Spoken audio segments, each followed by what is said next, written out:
विश्व रत्न बोधिसत्व संविधान का डॉक्टर बाबा साहेब अम्बेडकर बहुजनों के सभी महापुरुषों को विनम्र अभिवादन करता हूं। लगातार 90 दिन से यहाँ बैठे हुए बौद्ध भिक्षु को मैं वंदन करता हूं।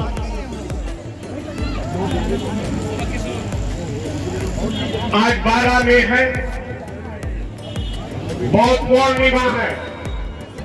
सभी भारतवासियों का बौद्ध पूर्णिमा का हार्दिक हार्दिक शुभेच्छा देता हूं।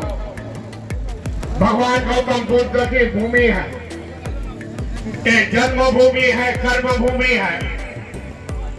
देश बुद्ध ने युद्ध नहीं तो बुद्ध दिया, मानवता का संदेश दिया, यह भारत की छवि बदलने की कोशिश की।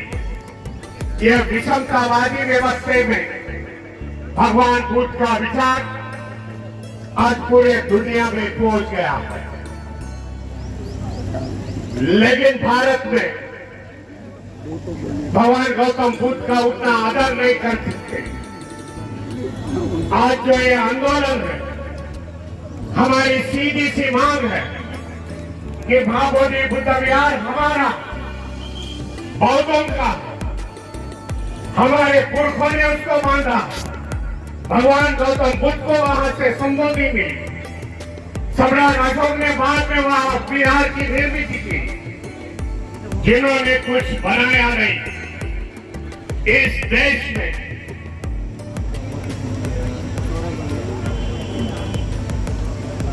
जिन लोगों ने देश में कुछ बनाया नहीं, वो आज कब्जेदार बन गए हैं। यह सोचना पड़ेगा, ये देश को किसने दिया है? ये देश को देने वाले हमारे पुरख है, बौद्ध धर्म के पुरख हैं। जैन समाज ने इस देश को दिया है, मुस्लिमों ने दिया है, यहाँ की निर्मित की है। लेकिन जो यज्ञ में बैठे, जो पूजा पाठ में बैठे, गाय भैंस की हत्या की, उन्होंने बौद्ध धर्म लुप्त होने के बाद हमारे पवित्र स्थानों पर कब्जा कर दिया। आज कहते हैं ये हमारी है, लेकिन उनको बताना चाहता हूं, देश का बौद्धवासी आज जागरूक हुआ। हम संख्या में अभी कम नहीं है, हम करोड़ों में इस देश में है और जागरूक समाज हमारी धरोहर ढूंढ रहा है। इतिहास है, सम्राट अशोक और उसके बाद के आने वाले राजों ने जो बौद्ध धर्मीय थे, उन्होंने विरासत यहाँ खड़ी कर दी। जो आज नेशनल हेरिटेज है, इंटरनेशनल हेरिटेज है, जिसको देखने के लिए देश में विदेशों से लोग आते हैं, उसकी संख्या 60%। 60% लोग जब विदेशों से आते हैं, तब हमारे को फॉरेन मनी मिलता है, विदेशी चलन मिलता है। उससे देश की चलन पूंजी आज बढ़ती है। मैंने देखा, कई साल में आते रहा हूं, जिस प्रकार का डेवलपमेंट होना चाहिए था इस बुद्ध विहार, महाबोधि विहार का, उसका आजू बाजू का परिसर का, सालों साल मुझे वो वैसा ही दिख रहा। बीच में मैं वाराणसी में गया था, 1 साल 1.5 साल पहले की बात है। बुद्धिस्ट सोसाइटी ऑफ इंडिया, भारतीय बौद्ध महासभा का अधिवेशन था। वाराणसी जानते हो, हमारे प्राइम मिनिस्टर जी, उनका विधायक का क्षेत्र है, पार्लियामेंट का क्षेत्र है। तब मैंने बात रखी वहां, जो प्राइम मिनिस्टर यहाँ के रिप्रेजेंटेशन करते हैं, ये वाराणसी से क्या उसकी हालत देखने के लिए विदेशों से लोग आते हैं, लेकिन सड़कें बराबर नहीं, गटारों की संख्या बराबर, गटारें उगड़ी है, खुली गटारें। इस प्रकार से हमारी क्या प्रतिमा पूरे दुनिया में जाती है, इसका ख्याल प्राइम मिनिस्टर ने करना चाहिए। भाई, गंगा साफ करने के लिए करोड़ों करोड़ों का रुपया देते हैं, लेकिन बौद्ध विरासत जहां, वहां पैसा नहीं देते। डर लगता है ये विरासत फिर से देखने भारत के लोग बौद्ध धर्म में आ जाए। आज हम लोग ने ये धम्म का मूवमेंट बाबा साहब ने हमें दिया तो हमने सीमित नहीं रखा। आज 22 राज्यों में बुद्धिस्ट सोसाइटी ऑफ इंडिया काम कर रही है। कई समाज हम लोग ने जोड़ लिए हैं। कुशवाहा समाज है, मौर्य समाज है, अहिरवाद समाज है, जिनकी संख्या आज करोड़ों में है। इसी कारण देश में जो जनगणना होनी चाहिए थी, आज 5 साल हो गए कि जनगणना नहीं है। डरते हैं यहाँ की सरकार, डरते हैं यहाँ की व्यवस्था कि बौद्धों की संख्या बढ़ रही है। ये उनको डर है। आने वाले समय में सभी समाज बौद्ध बन जाएंगे। जो आज पढ़ा लिखा लोग हैं, जो वंचित समाज के हैं, शेड्यूल कास्ट के हैं, जो ओबीसी समाज के लोग हैं, जानते हैं इस व्यवस्था में रह के हमारा कोई भला नहीं हो सकता, हमारी कोई उन्नति नहीं हो सकती।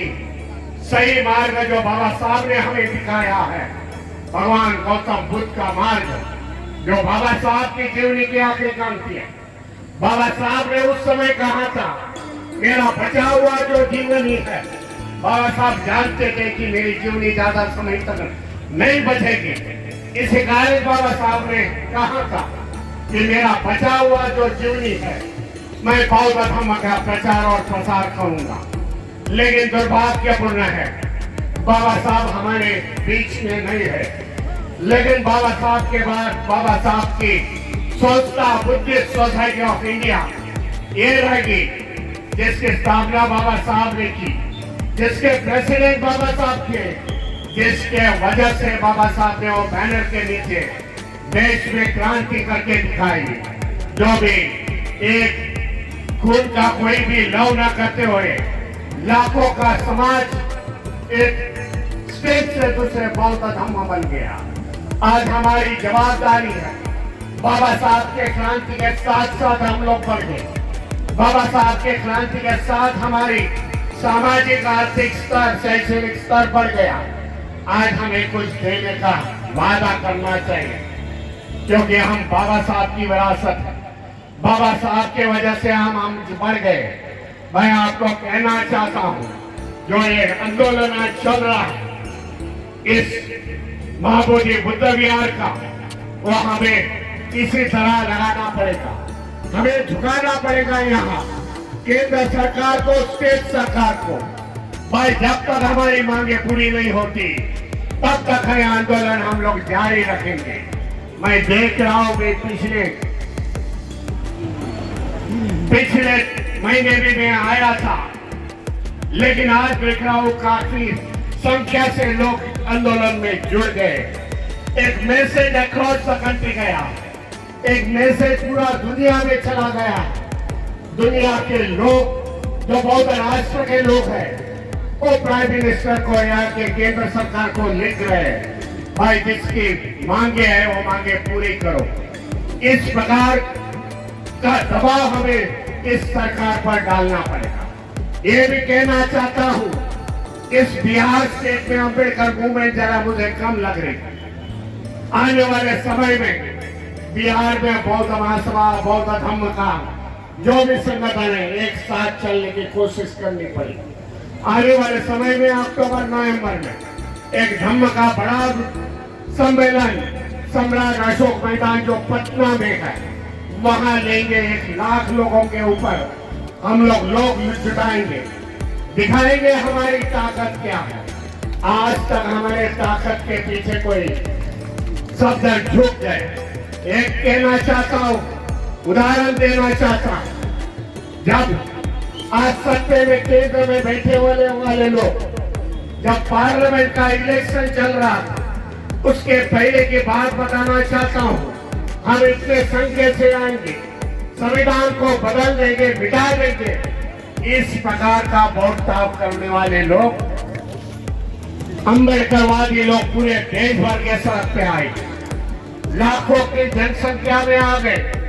बोले जो बदलने वाले हैं उनको हम लोग बदल देंगे। इसी कारण इंडिया गठबंधन को जो ज्यादा से ज्यादा चुनाव में वोटिंग मिल गई, ज्यादा चुन के आए, उनके लिए नहीं, ये बाबा साहब के संविधान के लिए, संविधान बदलने वाले के विरोध में उन लोग ने वोटिंग की।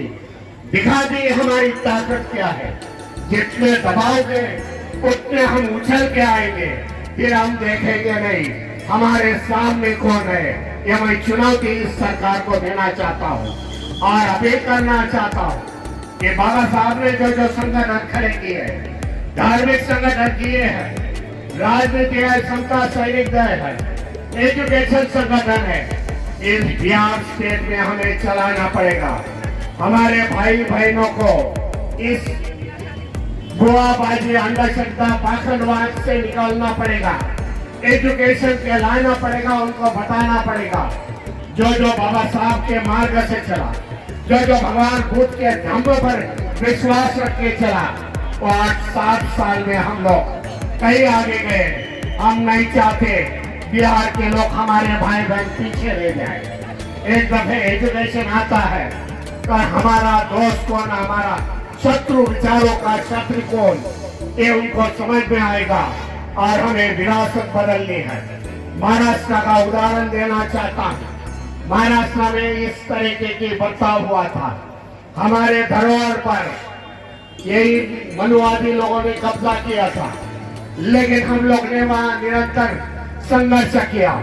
आर्कियोलॉजिकल डिपार्टमेंट जो भारत सरकार का डिपार्टमेंट है, इंग्रजों ने निर्माण किया हुआ डिपार्टमेंट है आर्कियोलॉजिकल डिपार्टमेंट, उससे पत्र भी और वार्तालाप करके वो जो इंक्रोचमेंट था, कब्जा किया था, वो हम लोग ने कई कब्जे उठा दिए।